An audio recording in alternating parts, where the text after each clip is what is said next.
আলু ভেজে এর মধ্যে পাতলা পাতলা করে পেঁপে কেটে দিয়ে আদা জিরে পেঁয়াজ রসুন সব দিয়ে লঙ্কা শুকনো লঙ্কা পেস্ট করে এই চিকেন করা হলো। এই কষানো হয়ে গেছে, দেখুন কষানো হয়ে গেছে। এই আলু সেদ্ধ হয়ে গেছে, এবার নামিয়ে নেব। চলুন আপনারা দেখতে থাকুন।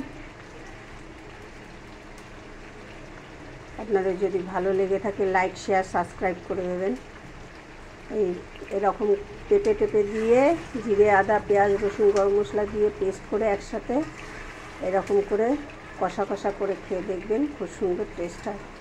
আপনাদের যদি ভালো লেগে থাকে আর রান্নাঘরের রুমা লাইক শেয়ার সাবস্ক্রাইব করে দেবেন। হয়ে গেছে দেখুন কত সুন্দর।